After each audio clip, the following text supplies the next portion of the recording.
Behold! The sword of power. Excalibur.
Welcome to episode 12 of the Oh Gosh, Oh Golly, Oh Wow podcast, the podcast where we talk about the Marvel Comics series Excalibur and nothing but Excalibur every week for 126 plus weeks. This week in episode 12, we are looking at Excalibur number 12, They Call Me Billy the Kid. It's the start of the cross-time caper, and we are ready for this interdimensional adventure. The issue was originally published in September 1989. The creative team is Chris Claremont on writing, Alan Davis on pencils and plotting, Paul Neary on inks, Tom Orzechowski on lettering, and Terry Kavanagh on editing.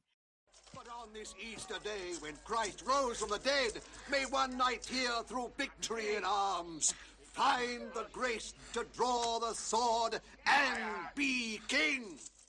This is a fun one, and we've got a fun guest who I know is keen to join us in celebrating all this fun, who I will introduce in a moment. First, the usual introduction to your usual crew. I'm Dr. Anna Papard. I write about comics for lots of your favorite comic book websites, and if you're listening to this as a comic scholar, lots of your favorite academic journals. When I'm not teaching comics, I'm writing about representations of gender and sexuality in pop culture, and I'm also busy being Kurt Wagner's unofficial PR manager. Sometimes I'm doing all of these things at once. I am joined, as always, by Mav. Take it away. Hi, my name's Christopher Maverick, Knight of the Round Table, Fighter of Dragons, Defender of Damsels, Lord Champion of the Realm. Most call me His Royal Batness, but you can call me Mavi the Kid. Wow. Yeah, I'm a adjunct instructor at Duquesne University and Mount Aloysius College, both in Pennsylvania, too far apart to make driving to either of them comfortable. But I'm a knight, as I just said. So I study literary and cultural studies, generally in depictions of 20th century pop culture, and I focus on issues of class, race, gender, sexuality, fun stuff like that. I'm co-host of another podcast called Vox Popcast, where we discuss topics like this on a weekly basis. And I am excited because the cross-time caper is starting, and that's what we're talking about today. It's going to be great. I know. We're so excited to have Alan Davis back and to be starting on this very special definitive arc of Excalibur. Andrew, would you like to say a little bit about yourself?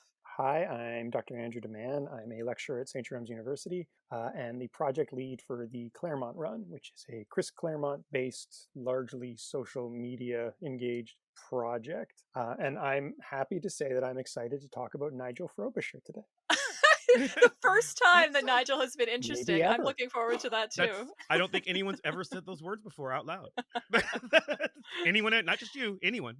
Yes, there'll be interesting things to talk about with Nigel. So our regular crew is graced this week by a guest who loves Excalibur about as much as anybody I've ever met, who I'm also privileged to call a friend, Kathy Stevens. Welcome, Kathy. Thank you for having me. Kathy is a former teacher and current supermom of two incredible girls who are undoubtedly superheroes in training. She is also, as I mentioned, one of the biggest Excalibur fans I know. I met Kathy about a year ago in fandom circles when I was getting back into X-Men after a lengthy absence. We hit it off chatting about Kitty and Kurt, who are both very dear to our hearts, and chatting with you about Excalibur played a role in getting me back into the series and rereading it, sometimes in new ways. You've given me a new appreciation for some of the later issues, which I didn't have necessarily before. And since you were part of the journey of rediscovery that led to this pod, I very much wanted to have you on the pod, so I'm so excited that you're here, and welcome. Well, thank you. I'm happy to be here. So speaking of journeys, let's talk about that first. Before we get into our summary of the issue and all of our first impressions stuff, I wanted to talk, Kathy, a little bit about your journey of discovering Excalibur, because you have kind of an interesting thing, I know from talking to you before, of,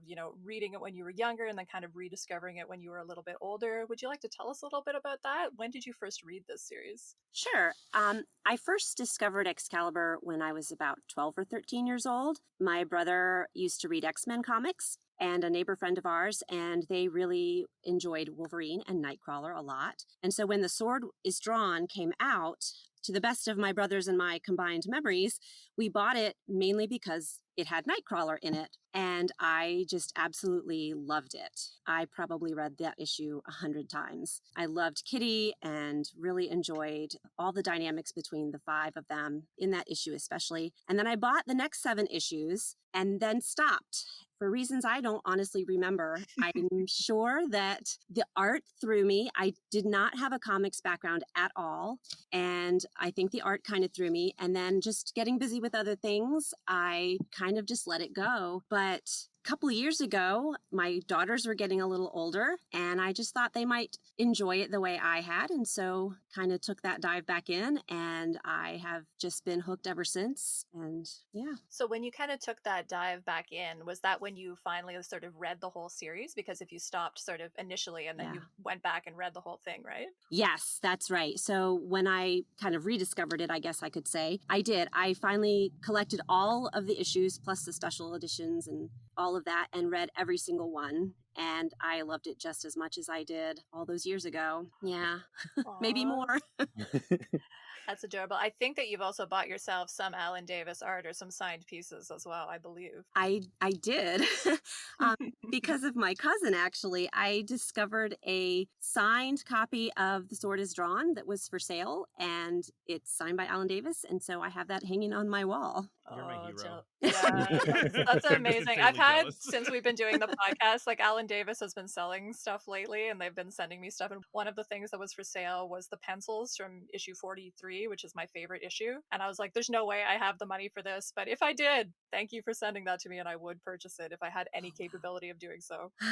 That's awesome. But anyway, we're so excited to have you, Kathy. We're going to get back to Thanks. some first impressions after we do our summary, but let's jump into that now. I know we've got listeners reading along with the pod, which is amazing, and we're so touched by how sweet and enthusiastic you've all been. You've seriously been amazing. But I also know that we've got listeners who may not have read this issue for a while, so we'll start as usual with our plot summary. Excalibur number 12, My Friends Call Me Billy the Kid, opens in a medieval fantasy vein with a young knight on a white horse, wearing some radical wraparound shades and listening to music on a device that's halfway between a Walkman and an iPod. He helpfully tells us that he's a prince on a nightly quest to prove himself. Suddenly, the sky opens up and out barrels the lightning force Reich Rail train. The train then crashes messily in the field, and the prince, whose name is Prince William, marvels at that for a bit before becoming distracted by an unconscious Kitty Pryde, slumped against a tree and guarded by Lockheed. William is immediately smitten and presumes the worst of Lockheed, who he tries and badly fails to maim. Meanwhile, back in Brighton, England, in our usual 616 dimension, our old not friend, Nigel Frobisher, is doing what he promised to do last issue, which is present some kind of offer to the TechNet. On the way, he's assaulted by numerous TechNet members, including floating baby Joyboy, who makes Nigel's desires flesh by turning him into a muscle-bound hunk, and then into Courtney Ross, and then into a combination of the two. It's a very interesting scene, which Andrew alluded to, which we will certainly be talking about today. Nigel is literally putty in the TechNet's hands by the time he's handed over to Gatecrasher, who's in the middle of negotiating with the local town council about a weather manipulation arrangement meant to attract more tourists. Back in the not-quite medieval world, Prince William, knocked unconscious by Lockheed, is being tended to by Excalibur. When he wakes up, he's even more smitten with Kitty. He also recognizes Captain Britain as Captain Marshall, Lord Champion of the Realm. Megan seems to have a connection with this world as well. She's seen dancing with sparkly joy with the fairy folk, a spectacle that confuses Brian and entrances Kurt. Discussions are had about what's happened and how Widget works, but they don't get very far before a giant tentacle monster called a Shaitan appears and seizes Alistair and Kitty. Kitty manages to save the professor, but at the cost of herself. She's kidnapped by the monster who takes her to his castle lair. There, she's dropped into a glass tube next to her medieval doppelganger and guarded by a very butch ogre, and I do mean very butch. She is wearing leather-studded, bondage-inspired undies and a t-shirt that says, helpfully, butch. Megan's fairy friends tell the rest of Excalibur where to find Kitty, and they quickly show up to rescue her. Brian tries first and gets knocked on his butt by the ogre. Rachel is more successful until she's almost taken down by a magical moat that looks a lot like the living wall from Inferno. A series of battles wrap things up. Rachel battles back the living moat, interestingly refusing help from Megan. Brian gets his moment beating up the ogre, and Kurt teleports Prince William into the castle where he rescues Kitty and her doppelganger, Princess Catherine. Also, the entire castle crumbles to dust around them after Brian tosses the defeated ogre into the already precarious harmonious structure. Amid the ruins of the castle, Catherine swoons over William, who only has eyes for Kitty, while Megan, charming and blue, swoons over Kurt, watched by an unamused Brian. The issue ends with Prince William down on one knee, proposing marriage to a baffled Kitty. So, Excalibur is finally on the cross-time caper. We usually do first impressions here, but today I want to jump right into my first question because it is a question about first impressions. Twist already. So in some ways, cross-time caper feels like a natural extension of what Excalibur had already been doing, but I think it's a new direction as well. To me, this almost feels like a new first issue of sorts in terms of how we're setting up a new context for these characters, a new mission for this team. So I wanted to ask all of you, based on this issue, which I know we're all rereading, like, what is the cross-time caper? When this event starts here and we have that cross-time caper banner across the top of this comic, what do we learn from this issue about what this event is going to look like? And guest privilege, I'm going to kick it to you first, Kathy. If just based on this issue, this event starting here, what do you make of what the heck the cross-time caper might be? It seems to be, based on this issue, an adventure in getting home again. And I also think it is something of an experience exploring relationships and what family is going to mean to them going forward, because to their knowledge, the X-Men are dead, possibly to their knowledge, I guess I should say. Yeah, it has been confusing as we've been talking Yes, it about. has been. Well, whether they're dead or not, they are still looking for definition of family, but yeah, a mission home, I would say. Yeah, see, that's interesting because I want to talk about, what the central conflict is of this. And like, it is like so much of it, they're actually just fighting to like get home, which like creates an interesting kind of callback to this being this team founded in trauma, as you're saying, right? Really, it's a journey of discovery, and that's made very much apparent perhaps through this event. I'll let Andrew and Mav, though, jump in, though. What do you think? What is this event about? Well, one thing I think it kind of showcases, going back to what you were just saying, Anna, is it's a rejection of concept in some ways, because Excalibur is, British X-Men. That's sort of what was implied on the label. And if we look at the actual history of Excalibur, we've got like 3-4 issues set in Britain that are extremely British, and like we'll see all the landmarks and all that kind of stuff, and then they're off. They're off to Murder World, which is a silly place, and they're off to Inferno, which is a silly place. They get back to Britain and fight some Nazis, and then they're off again. So you're detaching them from Britain, which I think to me is kind of a rejection of concept. You're just saying we don't need this to be the British X-Men book. We've got good characters, we've got a really strong dynamic, and they work really well in silly situations. So let's put them in one for an extended period of time. And yet you're always reminding us, Andrew, that the multiverse concept comes from the Captain Britain comics. So as much as it's not set in the Marvel UK sort of context anymore, is that context sort of still extending into these adventures? I mean, we've talked a little bit about British style social satire right before, and British style absurdism before, and then this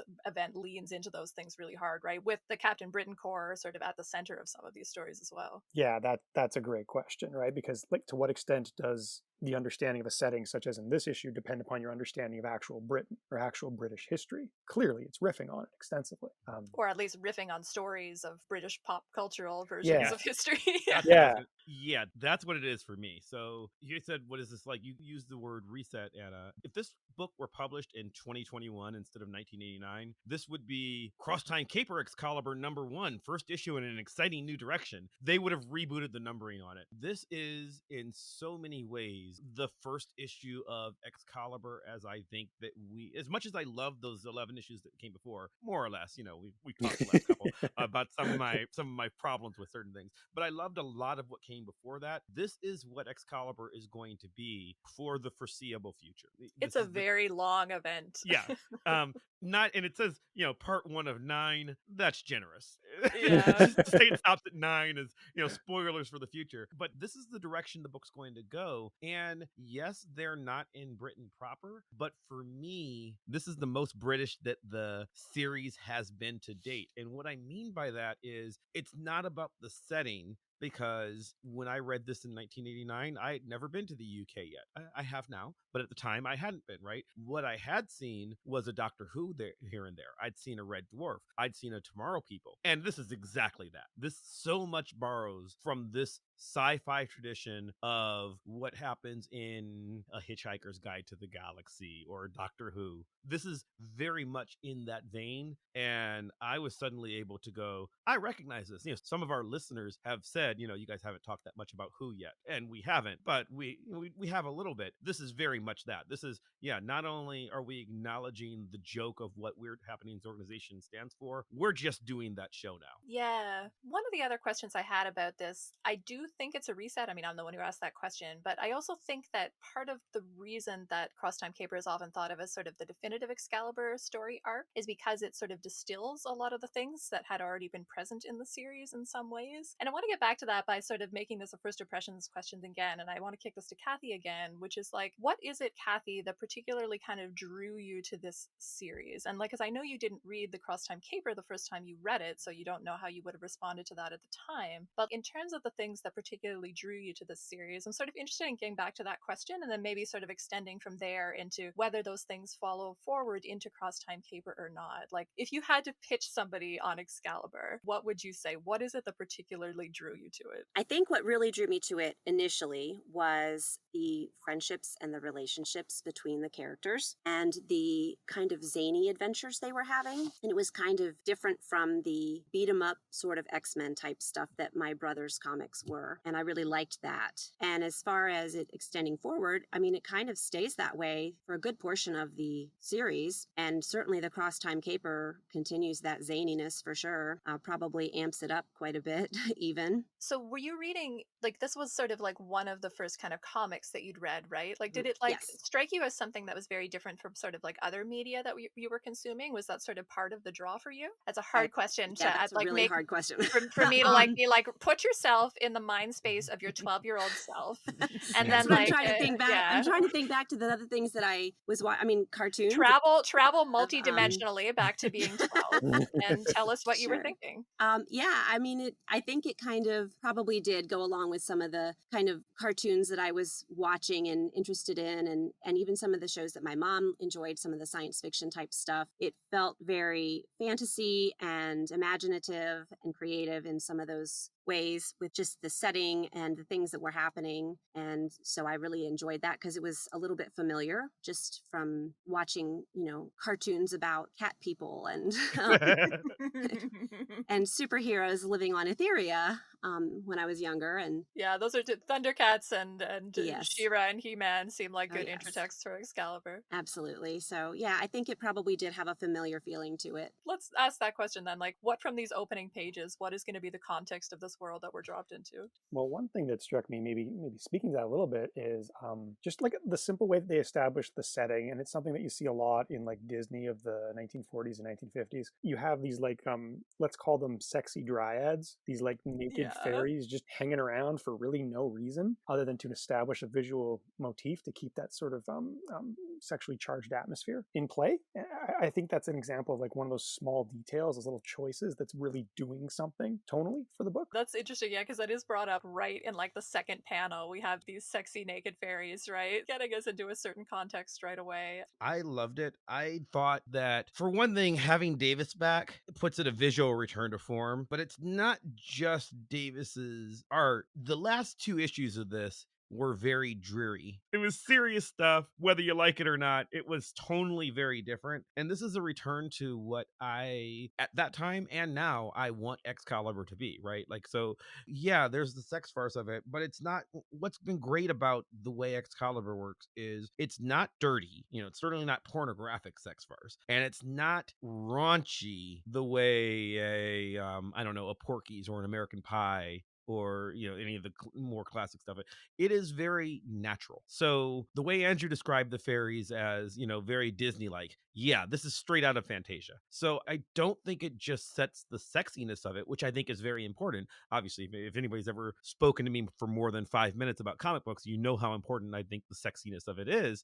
But it's a playfulness to it that really very much connects you to, oh my God, I get it. Megan is a Disney princess. She says, "Oh my God, this feels like home." And then she's frolicking around like Cinderella talking to the flora and fauna, because that's part of it, will become even more importantly a part of her character later, but it is part of their world, and it's what makes this work. It is a unique blending of genre of the science fiction-y stuff, the Doctor Who stuff, with the Disneyfication and with classic Claremontian X-Men storytelling. I mean, I don't want to sleep on the fact that this really is still an X-Men adventure. Yeah, and I'm glad you brought up the genre bending. You know, we've talked about that so many times as being definitive of Excalibur, you know, that approach to genre bending. And then when you think about the world that they're dropped into, where immediately we see genre bending, right? Like we see science fictional elements and like sort of medieval fantasy elements sort of blended here, even in terms of the design of this prince with his modern sunglasses and his Walkman. And then he's got the lance that's like a telephoto lance where he presses the button and it extends, right? So you have like all these sort of different elements sort of woven together here. I wanted to point out too that you said that it just feels less dreary now that Alan Davis is back on the book. The first descriptive boxes and the first panel in this issue are, "At first glance, this is a world much like our own, but the air never smelled so sweet, nor any forest grew so rich and green." And I think it's so great because the colors are really, really vibrant, and it is just such a tonal difference from the last two issues almost in every way. Well, is it important that we're being dropped into this world with this genre bending? Like, is that part of the context of this event? I mean, I'm kind of pushing us towards, you know, that question of this being the definitive Excalibur event. So yes, we're dropped into this world once again in media res, right? Like there's no explanation. I mean, yes, I read the last issue, so I know they got teleported away. Well, But I mean, you could be forgiven for misunderstanding what happened at the end of that yeah, last issue, as we talked exactly. about. Yeah. And this is not like, it's not even obviously a science fiction story. It's called The Cross Time Caper, but really it's just like a look, you're in a weird place now. We're going to be doing this medieval element, and I'm not explaining stuff, but this is the fun thing, that this is the kind of stuff that we deal with here in Excalibur. And it just feels a lot goes on between the artwork, the writing, a lot happening in the story. You know, last issue was very talky, and I like talky books. Like I like a lot of what was the thing that you said, Andrew? If Claremont had his way, every book would just be 22 pages of people walking through a park, walking you through know. the village talking. Yeah, right. And there's no village last issue, but there was a lot of that, and I actually really like that. But this is there's a lot of talking in this issue, but it is a lot of action and storyline, and you know, it's a snap, snap, snap, snap, snap. There's a lot gonna go on, and just a mile a minute for a book that, you know, except for Inferno, doesn't really have that a lot. You know, we talked about my favorite fight ever is the Juggernaut fight, which is really like 2 pages, right? But this is not that. This is like, yes, we're gonna fight an ogre, and we're gonna fight a weird swamp monster thing, and the shaitan, and like there's a lot of Tentacles, there's a lot action of here. tentacles. Yeah, yeah. So I like that it's doing a storyline progression through the farcical adventure. You know, they are suddenly on a quest, and they don't even know what they're questing for. Like, you know, you said, like Kathy, you said it's the quest to go home, but they don't know that from this issue. I mean, like you've read the next 20, right? Right. So like, in fact, I believe if I miss my guess, I don't think they even actually call her Princess Catherine in this, do they? Like Anna called her that in the recap, but I'm not sure they ever actually use her name in this issue. Oh, I thought they did, but maybe They not. definitely call her a princess. They call her a princess. I don't remember her name either. Yeah, and It must be in the next issue. Yeah, and I know it is. I mean, and I know it's hard for me to divorce it because I've been reading ahead as well, right? And also I've got 30 years of experience with this story. So like I know who she is. There's so much that's just going on, and I don't know if I would have noticed in 1989 that she didn't have a name for one issue, because you just don't have time to stop and think about it. Well, I like that, you know, we talked about the artificial context of Murder World being, and, you know, even had some minor complaints about sort of the lack of things making sense within that space, the lack of rules. But sending them on Cross Time Caper, where you can invent the rules of whatever world you want as you're going to those new worlds, it's like they get to be in a murder world all the time and they don't have to explain it, right? Which is very convenient for kind of the tone of Excalibur, kind of this zany humor that Excalibur already had, right? Which I really like that about it a lot. I mean, what about in terms of sort of character growth and character building? Like, we've talked about doppelgangers quite a few times, but I think that there's still a lot that we haven't talked about in terms of how does that speak to sort of this mission of this book as a journey of self-discovery? How does going to these different worlds speak to that kind of mission or that kind of larger context? Like, we see Megan having a certain relationship with this particular world. We see doppelgangers of them emerging in these various worlds, sort of other selves that they could have been, that prompt self-reflexive investigations of who they are as characters. Is this a super important context for Crosstime Caper that's being set up here? Is this part of the identity of the book? I feel like this is an Andrew question, because I feel like you're going to have something interesting to say about like what's kind of the narrative significance of interacting with versions of yourself in terms of like, I don't want to call it a Bildungsroman because it is that for Kitty perhaps, but the other characters are older, and yet there's that element here, isn't there? I think so. It's really what we're talking about is alternative history storytelling, right? Which is actually not really much of a thing outside of niche science fiction when this comes out. We're still a few years away from like steampunk and more proper alternate history stuff. Generally speaking, it's considered a very niche genre in terms of being very, what's the word I'm looking for here, intertextual. Like, it depends on your knowledge on a lot of different things. So like, for example, in this one, you need to know a little bit about, Camelot and King Arthur, and the shaitan is from Islamic culture. The dragon is obviously from British culture. We've got a lot of things intersect. So yeah, I think we've seen that laid out in the past few issues with the arrival of Nazi Excalibur, which we describe as kind of training wheels to setting up more complex alternate realities, and thus a parallel, multidimensional consideration of identity and the impact of like nurture on identity. So there's a lot of like dense psychological stuff happening. One thing I will say, I think one of the important elements in terms of the previous issues getting to the Crosstime Caper, because we're talking about this as like a sort of soft reboot, Claremont's really good at understanding narrative rhythm when it comes to character development. So you'll always have like a really intense action-oriented issue and then like some character building issues and then the action-oriented issues. I would argue that we would not have been ready for the Crosstime Caper without the previous issues of Excalibur, which were all about building those character dynamics and relationships. And I'm going to make a train metaphor and be like that lame. They're bringing baggage with them. They have their bags packed and are ready to go on the Crosstime Caper. I'll be quiet now. No, that was perfect. That was perfect. I love that so much. Yeah, I loved what you were saying too about the Nazis, as we talked about before, being training wheels, and then you see more complex doppelgangers moving forward, which the Nazi one is sort of an easy one because they were almost absolute inversions of our heroes, and that's sort of easy to reject that version of yourself, right, when it is a total inversion. But here you have complex doppelgangers sort of starting here, which are similar to you, but different to you in complex ways, and sort of negotiating what those similarities are and what those differences are.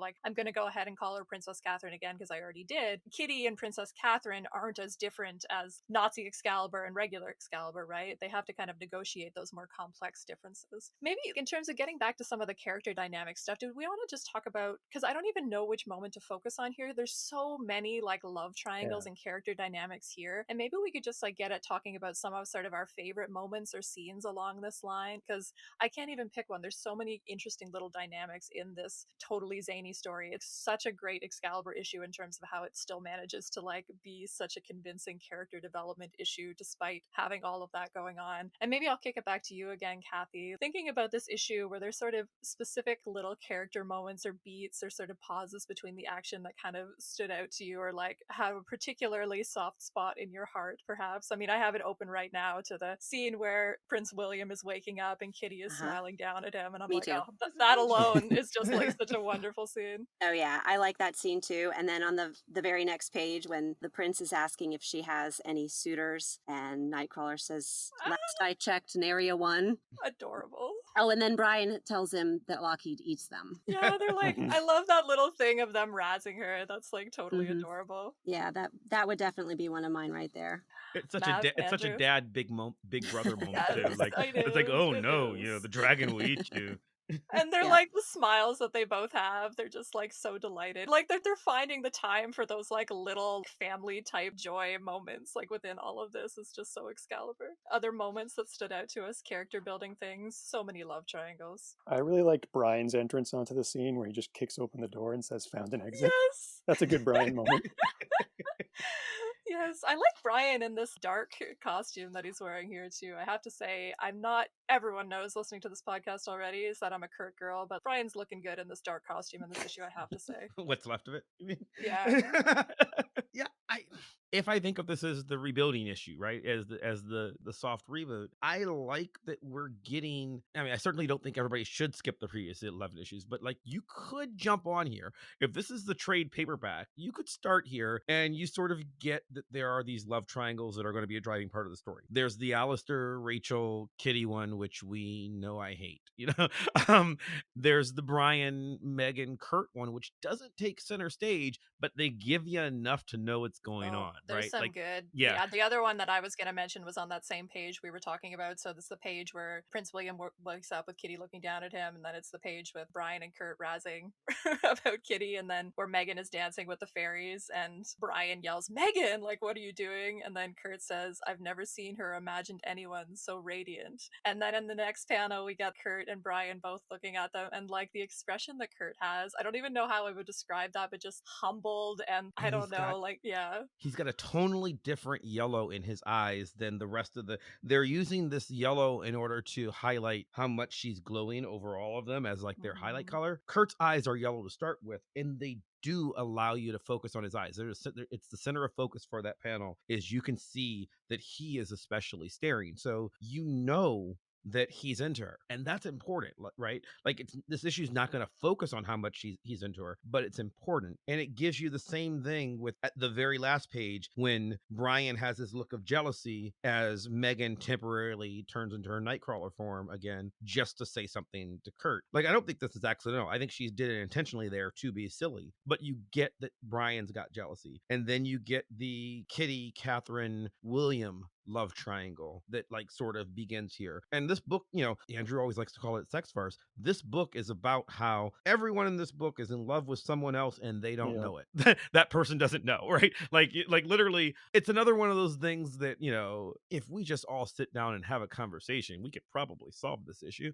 But we're not going to, because that's where plot comes from, and it's delightful plot, right? Some of them I don't have to like every relationship.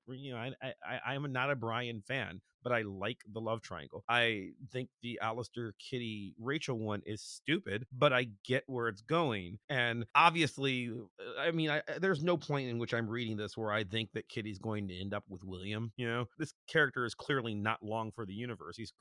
We're clearly not going to stay here, even though this is only the first issue. But I'm invested just because I think it's interesting that, like, oh my God, he just proposed to her. He's only from the first page of this book. This is fascinating. And it's so fitting for Excalibur that the cliffhanger is not, we're gonna die. It's like, is someone gonna get married?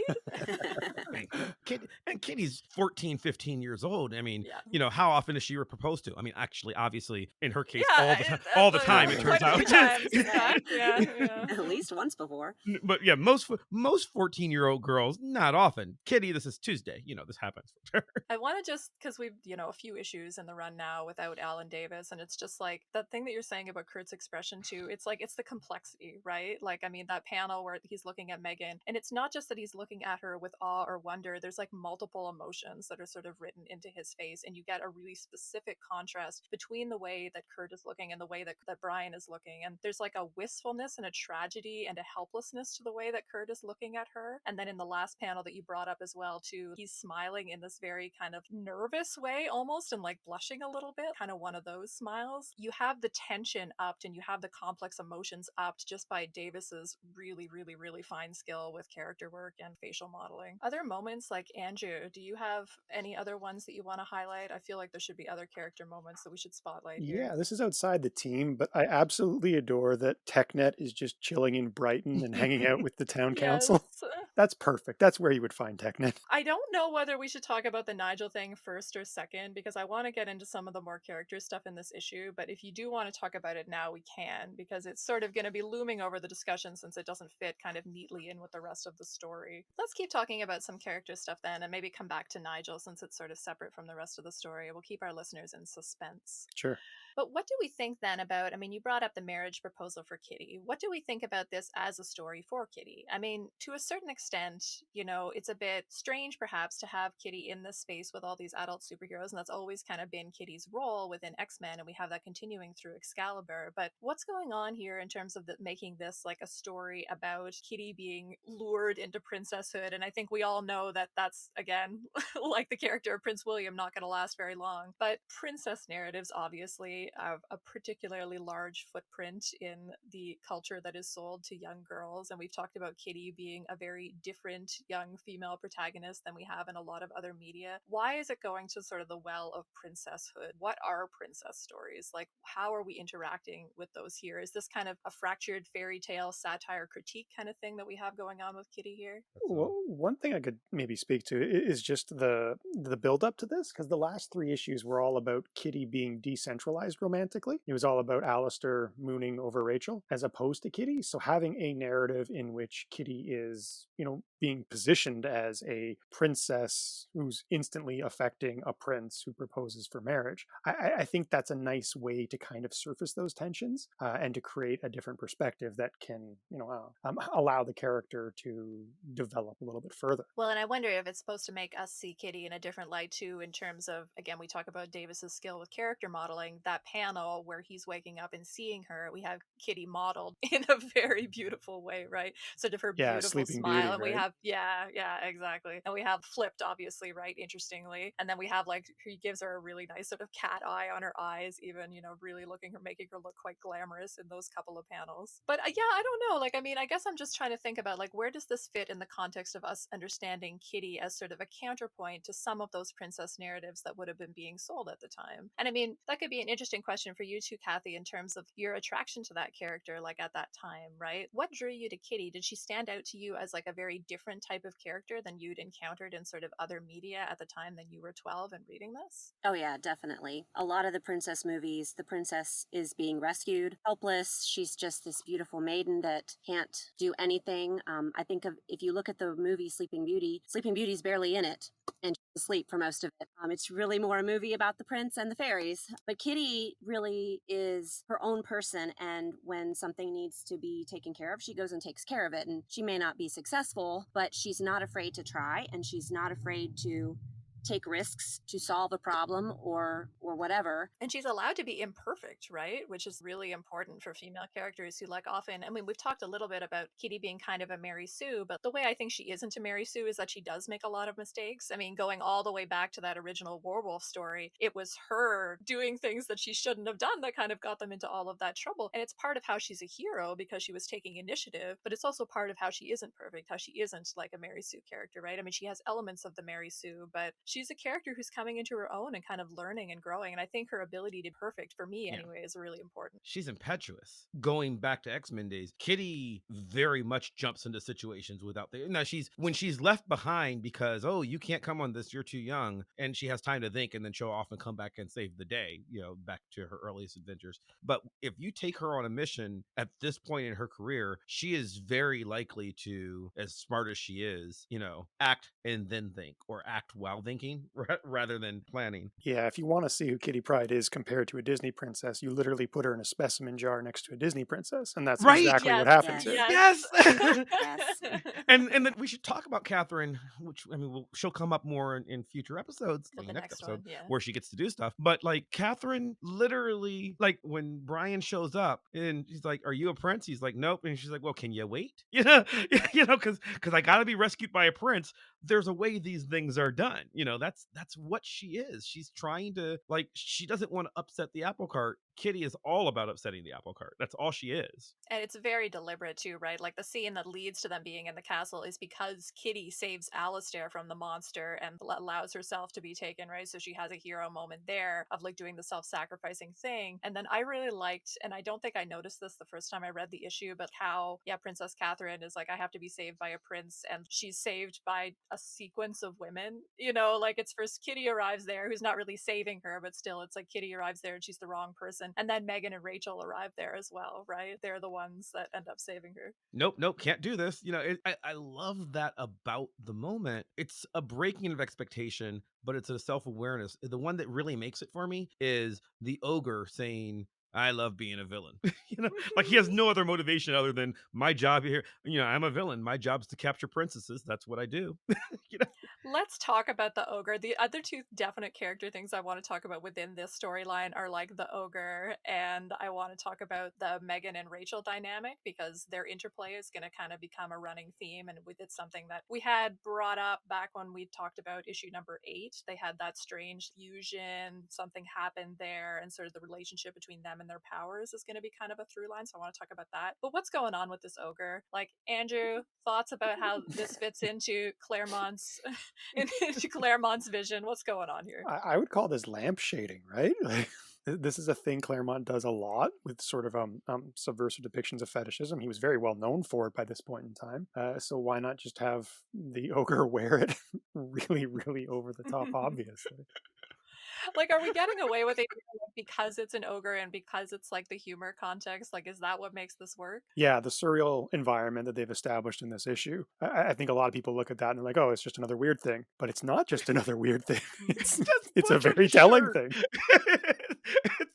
The specificity of the reference there. Yeah, the shirt says butch. Like, these are like bondage fetish underwear. Like, he's got the leather vest. He's got like a cuff, like a fancy leather cuff as well. This is like a style in ogre. Yeah, it's pretty delightful. This is an honest, serious question for me. Is the tentacles thing more of a Claremont thing or more of a Davis thing, or is it a both thing? Claremont, he does tentacles a lot, including giving women tentacle arms. This is true. Davis likes drawing them too, though. Yeah, that's true. What do you think, Matt? Maybe they have a book club. Well, I'm just trying. No, I'm like roughly in my head trying to see how much does Davis do this outside, because Claremont certainly does this outside of Davis books, and I'm like in my head trying to ruffle through Davis artwork that is not written by Chris to see if it's so everywhere that I feel like we would have to do it, because I mean, like I've talked a couple of times on the pod about the 85 Nightcrawler solo. There's lots of tentacle stuff and tail stuff going on in that book as well, which is all Dave Cockrum, right? This is also very much 1989 is we're not using the words correctly yet, but manga and anime are beginning to have much more of a hold over American comics and cartoons. Yeah, Akira would be out at this point, right? Yeah, Akira would be out and known by Americans by now. Yeah. Akira on college campuses, you're starting to get something that will not be appearing in the YouTube feed, and we will not be linking to on the website or on Twitter. So if you want to know, Google it. But Legend of the Overfiend is out, and things like that are happening, and people are knowing about them. In a few issues, we're going to have some more intentional anime-inspired stuff. Yes, that's going to happen. I think that there's some intentionality to that being part of this world. Well, what's the nature of, we're becoming known as a podcast that talks about Excalibur a lot. So, I mean, like, what's the nature of when we're having that as an element of a book like this? Like we talked about, this isn't a porn book, right? This has got elements of sex farce, and like sex and romance are very central to this book. And yet, like, how is something like, PG versions of tentacle porn, like, I mean, how is that allowing us to kind of have that presence and absence? Like, what is it facilitating for us in terms of using fantasy to sort of incorporate sexual metaphors that are not about sex but are so clearly about sex? Because it's just really stood out to me how many tentacles there are in this issue. It's really a lot. There's like 4 separate instances.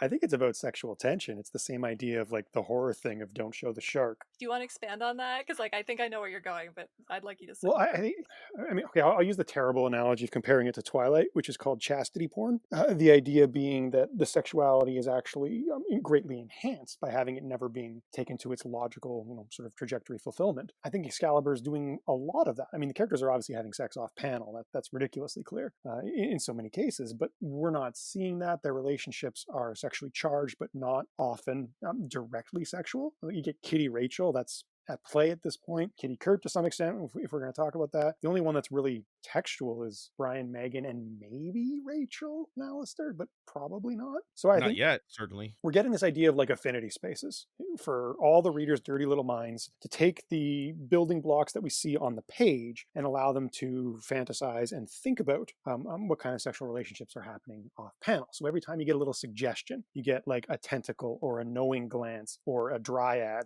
All these things are like fuel for the fire to some degree. I'm just like thinking now about what makes this book so sexy, and what makes almost superhero comics in general so sexy is that like they're all foreplay and no sex. Yeah, which yeah, like exactly. which like, you know, is a Mainstream at critique this of point them. is. Yeah. Because There's other things going on at the same time as this, right? But then like, you know, that can yeah. I get that people complain about sort of the absence of sex, but sort of that constant foreplay and that constant teasing can be intensely sexy as well. Can we rewind to like 3 weeks ago? We were talking Inferno. Claremont's writing Excalibur at the same time as he's writing the primary Uncanny X-Men book. And it is made quite clear, extremely clear at the beginning of Inferno that Madeline and Havoc are sleeping together. Oh yeah. It's not vague at all. It is blatantly obvious. And I think that I think by this time, Allison and Simon's Longshot too. yeah, Allison and Longshot are clearly sleeping together. Betsy is specifically trying to seduce Colossus. In New Minutes, it's heavily implied that, not shown, but heavily implied that Gossamer and Sunspot are sleeping together. This exists not just in like sort of headcanon shipping kind of way. It's part of the narrative. So I don't think he's afraid of that. I think that with Excalibur, he's doing what under Code era comics was sort of the intention of, well, if we temper this down and make it a little more silly, maybe girls will read it. Like, I think that there's a little bit of that, as though, women don't read, as though women hadn't been watching soap operas or reading romance novels for hundreds of years, at this point. But there's like this sort of almost we need to make this safe so it can be fun. If it's fun and safe and we don't show anything, we can just hint at stuff and go see, because I think it's very gendered still in the way we're approaching comics at this point. We're in a world right now where ElfQuest is coming out and doing very, very popular in the direct market. There are other things that and are Claremont loved it. happening. Yeah, and they're happening and they're available, but comic book stores in 1989, actually in 2021, but very much in 1989, the beginning of the direct market. I'm working in a comic book store and it is a boys club. Oh yeah. It is very much a boys club. And I think this is sort of an intent to break that in a way. See, that's fascinating. Because the options are, yeah. I was going to say that's fascinating to me what you're saying, because I agree. But I because we've got that Brian and Megan relationship in which Megan is almost made vulnerable by Brian's sexual attraction to Megan. Yes. Right? So you've got this weird kind of counterpoint there that I'm going to ponder also for days. Yeah, but also Megan, Brian, Kurt very much is a soap opera, right? Like we've said that on this show. It's come up specifically. I think Sydney said it. Somebody said it, literally called it that the first time. But not only is it a soap opera, it's a soap opera where we have a literal, with the Courtney Saturnine, subplot, we have a literal who is cheating on who storyline that I think is very much from that vein, and it's a little different than what's happening with, like, say, Kitty, Alistair, and Rachel. Well, I mean, I gotta throw in a comment here, like, about the accessibility, which it's not that all of my thoughts on that level are about Nightcrawler, but I do think that that's, like, sort of an element of that for me anyway. I mean, you brought up ElfQuest, and you brought up sort of, like, the appeal of that for female fans. You think about, like, Kurt certainly having a visual element of that as well, and, like, the ways that he's being sold to, I don't want to say just a female gaze, because he's sold to all sorts of gazes here, but the accessibility of a character like that within that love triangle, he's like a cute boy who's nice, Usually, and yeah. like, I know he has like that sort of like, we talked in the last issue about, episode. yeah. Yes.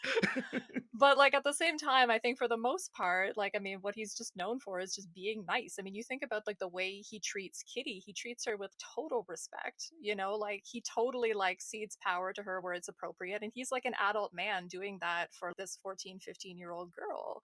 And, like, that's really important to me, like, as a female reader reading this book. And I do think that there's a certain sense in which, because it's not a porn book, it is more accessible, and that is very gender essentialist, and I totally take your point there that, women like hardcore porn too, and that is totally true. And there's ways to do that can be safe or less safe for certain female audiences, depending too, just because part of what is making us resistant to that is because watching certain forms of hardcore porn, you're like gonna see yourself objectified in ways that are gonna make you uncomfortable, and that feels unsafe. So sometimes when you have this foreplay space with sort of these metaphors and possibilities, like when someone is being sort of sucked into like a sexy soupy tentacle pool rather than like having hardcore hardcore sex on panel that can actually be more accessible. Like we think about those things as being almost dirtier or something, or like more quote unquote perverted, but like I do think that there's an element of that that makes it accessible. And I really liked what you were saying there about that, like, because I know that I don't want to say that that's like just a gendered thing and that it is just that, because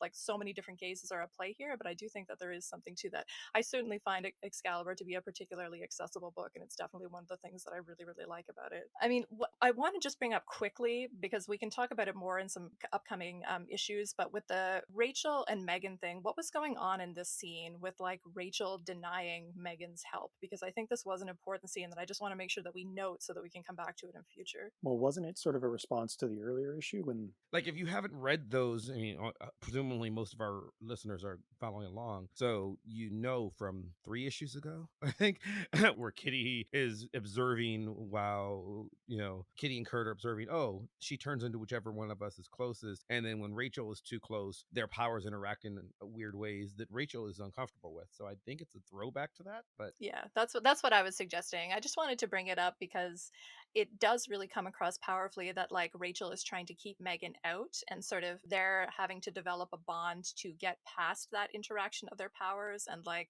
get past even some of the fundamental differences in their personalities. I think it's going to be a through line, so I did just want to like mention that scene so that we can make sure that we took note of it for future discussions of their developing bond, because they are going to develop a very interesting bond over the course of the Cross Time Caper.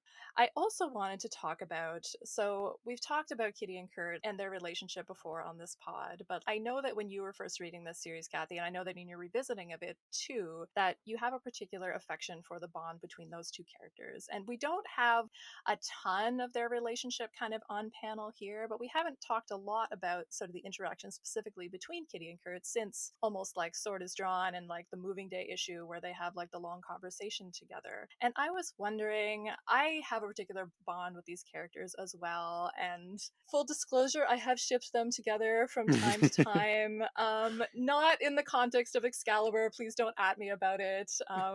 It's like, I will admit that sort of the context of their relationship in X-Men Evolution sort of has shaped my view of their relationship a little bit. They're closer in age in that show, and it was a popular ship from that show, and that maybe sort of factored into my rereading of some of these comics. But at the very least, they're characters that have kind of a very deep bond with each other, and you know, it's partly just the terribleness of me that I always want deep character friendship bonds to become romantic as I can't help myself. But in terms of just the friendship between these characters being kind of a very special relationship, because the core of what I like about their relationship in any context is just the nature of their friendship as being sort of this relationship founded in mutual respect and love that is like, and again, it doesn't have to be romantic love, but just that it is this cross-gender friendship that I think is probably my favorite cross-gender friendship, probably in all of X-Men comics. And I know that you have a particular fondness for this friendship as well, so I wanted to give you a chance to talk about that if you wanted to. Oh, sure. And I kind of feel the same way you do. It's this very deep friendship that has developed over time out of Kitty's initial fear, and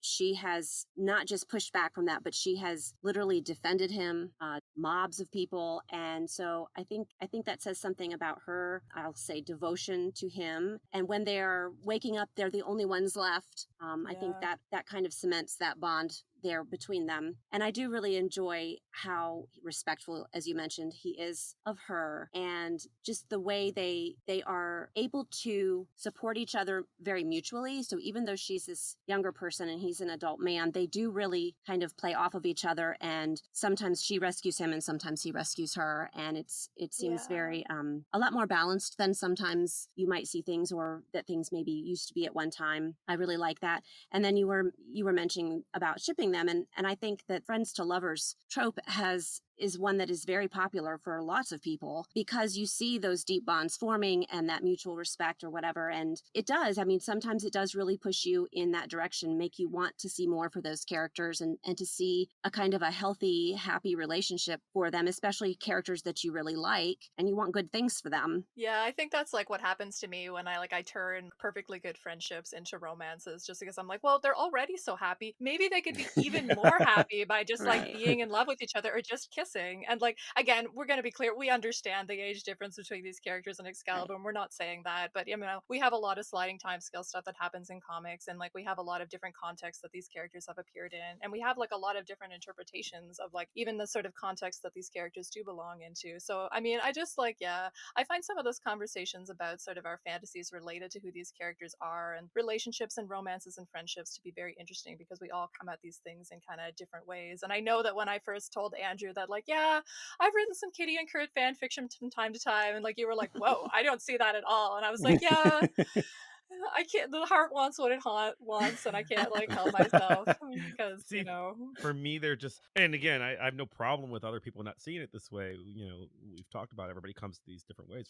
For me, they're brother and sister. Their relationship is Yeah. two brother and sistery, which is weird because, as everybody knows, I actually do like the relationship where Kurt is sleeping with his other sister. So you know, I can't explain it, but like it just seems very wrong to me for the two of them. But I get why other people, and I also was not really a fan of Evolution, so I like Yeah. the earlier X-Men series, so I understand how, you know, my context to these characters is a little different. I would like to also say that Anna wrote a guest thread on the Claremont run about that friendship, and I think it's my absolute favorite of anything that's ever appeared on the Aw. Claremont run, and it made everybody cry. Oh We should link to it. my god! I will. Yeah, I distilled a lot of my feelings about their kind of like relationship. And like, again, it is sort of the deep bond of friendship between these characters that makes me want, you know, in sort of a different context, a different world, like maybe where they could be the same age, you know, that they could have sort of a relationship with each other or Just wanna something. believe platonic love can exist. I know. It can be that. It can be Yeah. that too, and I'm good with it on that level too. Like, I'm not fighting for them to get together in comics or something like that. Definitely, I'm not writing them, so it's not up to me. It should be. I like a lot of your revisionist histories of X-Men lore. Well, it kind of gets us full circle though too, like, you know, the identity of Cross Time Caper, and maybe like how the X-Men universe and this storyline in particular facilitates some of those things, right? Because we are going to encounter different worlds where characters have different relationships with each other, and it just like puts you in the mind space to like want to imagine different relationships between different characters, you know, within this space, because there are so many cross gazes, right? I mean, even within, we've talked a little bit about the Kitty, Alistair, Rachel love triangle. For me, the only way that love triangle works is if it's actually the jealousy is between Kitty and Rachel, but Alistair is just like a conduit for a Kitty and Rachel relationship that does not play out in the context of Excalibur. But at the same time, through the amount of cross gazes that we have here, we have some of those possibilities introduced, right? We Which I think should is note really the interesting. side story, which we've alluded to on a previous episode, but not talked about. There is a side story that happened during the Cross Time Caper, written much later, where Kitty and Kurt are a couple. Yes, and I was thinking it'll probably come up on a future episode because it's specifically in reference to kind of the context of Excalibur 16 and 17. But we've alluded to in the past, there's a Marvel Comics Presents issue. I think it's Marvel Comics Presents 5. Yeah, you know. Just know that on top of your head. Love Yes, it. From, I know like- that off the top of my head. It's number Yeah. So we talked about that before as like being very explicit about Rachel and Alistair being together in that comic. Kitty and Kurt are very much together in that flashback to Cross Time Caper as well, and it is written by Claremont. And I will say, like, as much as I have feelings about those characters, that shocked me. Like, Yeah. I was like, the Me age for too. them there, it didn't make sense, and I don't ship them in that context, so that shocked me. We'll put the panels up on our social and everything, but you have Kitty and Kurt dressing up in their very sexy costumes from one of the Sword and Sorcery planets. He is holding her with his tail wrapped around her thighs, and like they're holding hands, and she strokes his face, and it is very romantic. And that Yes, was it really is. out of left field for me. You called it romantic. I called it written by Axel Braun. You know, so Well, I mean, yeah, it gets us right back to tentacles, doesn't yeah, it? it does. What's It very Kurt much doing so. with that tail? But yeah, and like, I don't have any explanation for that. I don't know whether that was just the artist misinterpreting it or whatever. But I mean, Kathy, I know that you know the issue as well. Like, were you very like shocked to see that? Yes, very much shocked. Not just because of her age at that time, but because you don't ever see those two put together romantically ever. Yeah. No, yeah. So 'Cause that- you'd think like we to some cross-time caper world where that was a thing, but yeah, never. And I think that that's part of like why it's not a popular ship too. It's more of an X-Men Evolution ship and not a comics ship at all. But yeah, it'll probably come up again because like we're gonna get to the issue that specifically intersects with that issue, and maybe we could talk about the Kitty and Kurt relationship more at that time because they have an interesting interplay in some of those issues coming up. I want to make sure that we don't not talk about the Nigel thing because it is a scene. So it's the scene where, how else do I describe it? It's a scene, right? So we have Nigel showing up with the tech net, and they transform him into Courtney and his ideal version of himself, and then to a hybrid of the two. Who wants to take a stab at what's going on here? We've had Nigel as a background character in the series from the very beginning. He's just been taking up valuable page space to me up until this point. Is something interesting finally happening with him here? What did we make of the Nigel scene? This is all Andrew. I really was thinking you'd be the one to answer, Andrew. I don't know what that says about our opinion of you, but yeah, I'll just start by reading the quote here. For Joyboy's ability is to take the heart's desire of his prey and make them rude reality. In Nigel's case, it's to be the ultimate man, so he can truly master his employer, Courtney Ross.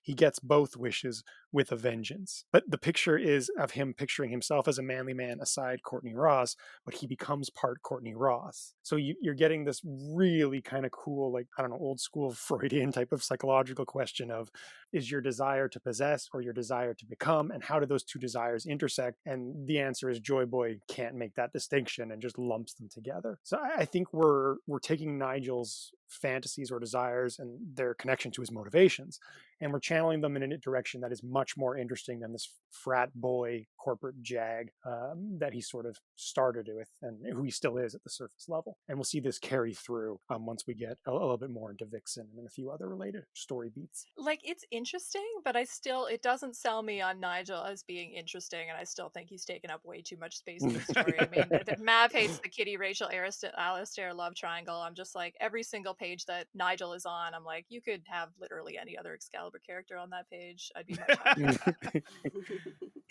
But it is an interesting scene, and if for anybody who hasn't read it, I do encourage you to. Well, we'll have the image up on both our video, which check out our videos on YouTube that Mav creates, and our social as well. This is the most interesting Nigel is in the entire run of Excalibur. Definitely. This page.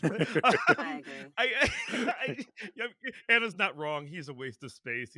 I get why he needs to be in the story, but you know. Yeah, I skip over him.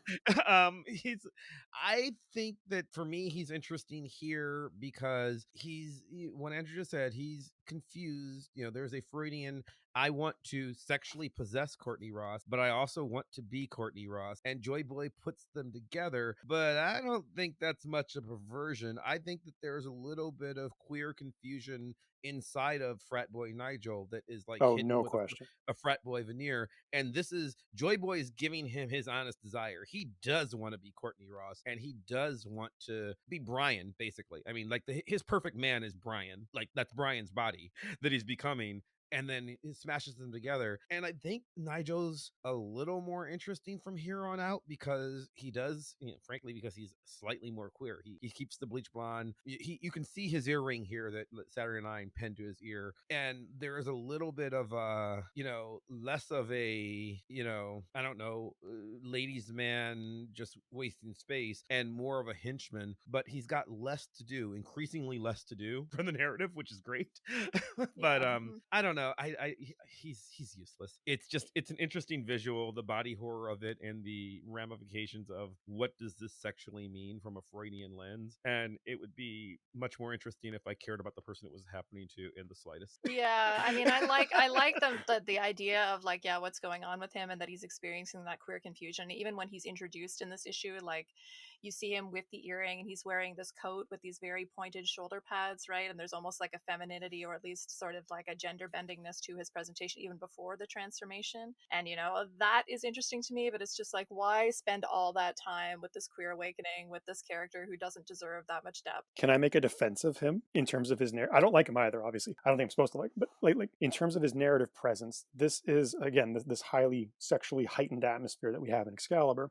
but we also have a representation of toxic masculinity in the form of Brian. And I would argue that we need to have someone who's more toxic than Brian. Otherwise, we're not going to be able to take Brian seriously anymore. So I think Nigel is what allows us to allow Brian to still be part of Excalibur and not write letters to Marvel calling on him being killed. Yeah, I was going to say that's a perfect tie-in to the letter that I wanted to highlight from the Sword Strokes letters page before we completely run out of time. And it is a letter from Alan G. Blaza of Kensal Green in London. He's a UK writer. He says, so interesting that he's a UK writer given what he's about to say in this letter. Dear Excalibur, I did not write to give you praise because you get enough of that. I did not write to say how uninteresting your comic is simply because Excalibur is excellent. He's so tricky, this guy. I just want to get my message through to you, and this is all in caps. Kill Captain Britain! Exclamation mark. I know that Excalibur has only just started and it is too early to start killing off characters, but since the special edition, Captain Britain has been nothing but a pain in the neck. He is arrogant, unsympathetic, and plain dumb. Look at the way he treats Megan, and anybody else for that matter. I say he should be exterminated. Believe you and me, the Marvel Universe would be better off without one less alcoholic brute. Well, that's all I've got to say. Hope you do follow my advice. Oh, and keep up the brilliant standard of this comic. You all deserve a Nobel Prize. Wow. I'll read the editor response too, because it is interesting in terms of like sort of some context of how they're trying to set up Brian. Yes, he is arrogant. Yes, he is sometimes unsympathetic. Yes, he sometimes acts without thinking. And yes, he is sometimes a brute. But he still tries to do the right thing and be the best hero he can be. And we feel that just trying makes up for a lot of his errors. So we think we'll have him stick around a little while longer and try to make up for his trespasses. And we hope that you will too, Alan. It's like they're almost apologetic of how unlikable they've made Brian, which is funny. That's the difference. I like hating Brian. Me too. Me too. I enjoy It's Brian. fun. I don't like hating Nigel. Nigel bores me, and that's the difference. Like Nigel is a brute in a boorish way because he's just serving a function that is uninteresting. Brian is like everything about Brian is encapsulated in that point with that conversation with Kurt several issues ago, where he's complaining that too many beautiful women love me, and what do I do? That's Brian, Mhm. and so I enjoy not liking Brian. Fair enough. I'll give you the final word to you, Kathy. Any support for you? Like, because we've been talking about, I think I'm getting more and more sold on like Kurt and Megan as we've been reading the series. And this is Yes. going to come up again, but I really am getting more and more sold on it. Where do you stand on the love triangle? Should any of these characters end up together? We've been asking people that when they've been on. Should any of them be together? Yeah. Probably Any not. of those three. Yeah. Fair. There are just so many complicating factors between all of them. Wow, that's quite a question. I mean, yeah, I think it's probably like a lot of the things we've talked about before that, I mean, I've definitely been seeing the abusive aspects of Brian and Megan a lot more rereading it. But like, that panel with Kurt looking at Megan, I'm sort of, oh, maybe I ship these two. Alan Davis just draws Kurt's wistful desire for her just so beautifully that I can't help myself. They're very pretty together too. They are. Particularly with her, like the fact that she can change into them, as they make out as they come close to making out. That's part of it. There's a very sexy aspect of that from someone like me who both is in love with Nightcrawler and kind of wants to be him as well. So maybe I'm just responding to that. You got to stay away from Joyboy.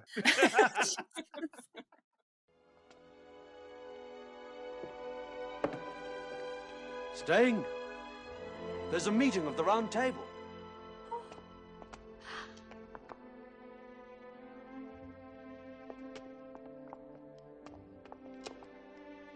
No, I can't.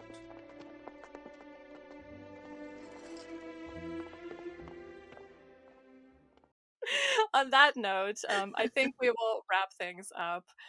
Kathy, thank you so much for joining us. I hope you had as much fun hanging out with us as we had hanging out. I did. I had a really good time, and I thank you for having me on. Next, in 1 week's time, we'll be on to Lucky Episode 13, in which we will be discussing the continuation of this storyline in Excalibur number 13, The Marriage of True Minds, in which Kitty decides she wants to marry the prince, but not without some interference from this world's Saturn IX. We're going to talk more about Kitty and coming-of-age stories with another guest who I know knows a lot about both, and it's going to be great. In the meantime, if you liked what you heard, please follow us, like, and review the podcast wherever you're listening to it or watching it. Do check out the YouTube videos. They're amazing, and Mav adds extra content, which is super, super special. Please check them out. You can find them on our website. Or if you want to chat with us about Excalibur or pitch yourself as a guest for a future episode, let us know. You can reach out via our website, goshgollywow.com, where we've got some fun extras, and via Twitter at goshgollywow, where we post daily pages from whatever issue we're reading that week and more fun extras. I will note that we are currently booked up for guests through September, but we do have spots after that, so do keep getting in touch with us. We'll try to fit you in if we can. Thank you, Andrew and Matt, for another magical conversation. Thank you, Kathy, for sharing your story and insights. Thank you all for listening, and a special thanks to Maximilian of Thoughtform Music for our truly epic theme song. Play us out.